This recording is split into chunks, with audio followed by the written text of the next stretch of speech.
Hello, I'm Josie Ariza, and today we're here with the great Angela Merkel, one of Europe's most influential figures. Thank you, Josie. It's an honor to be here. Of course. Angela, you have just been crowned as Forbes' most powerful woman of 2015. What do you have to say to this? I am truly grateful to receive this title. It's hard to believe it, really, but I am the longest serving elected EU head of state. Exactly. How have you used your influence?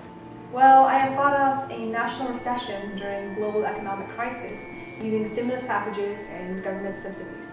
Right now, I am currently trying to help Greece revive its economy. In the Russia-Ukraine crisis, I have been trying to broker a peace deal with Vladimir Putin, and I am currently using my power against ISIS by sending arms to Kurdish fighters. That is incredible. For such a popular figure, you've had very interesting roots. How exactly did you come from being a physical chemist to a famous politician? My main inspiration was the revolutions of 1989 regarding the Berlin Wall. Growing up in this sort of environment made me very interested in fighting for people's rights. I was invited to speak at formal events and conferences, and it really encouraged me to become more involved in politics. How inspiring! In your career, you've had several prominent positions in Europe over the past couple of decades. What are some of these? Well, I am currently the Chancellor of Germany and the leader of the Christian Democratic Union. And in the past, I have been the Minister of the Environment and the Minister of Women and Youth. What a huge responsibility.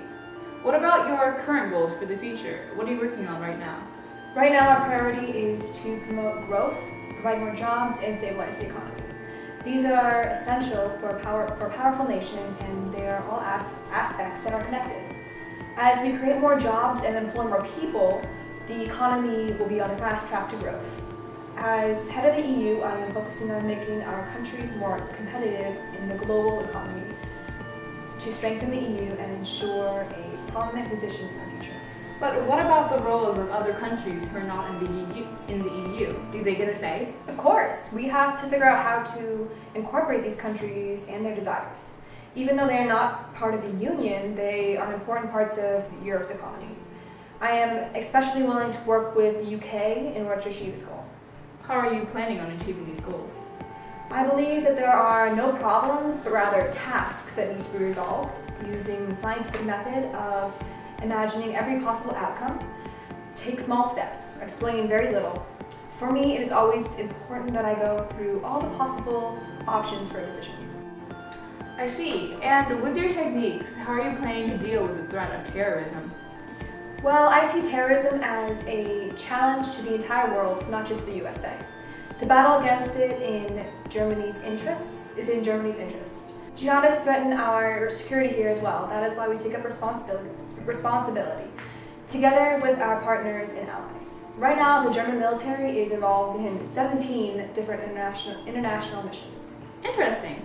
What are other ways that you are improving Germany today?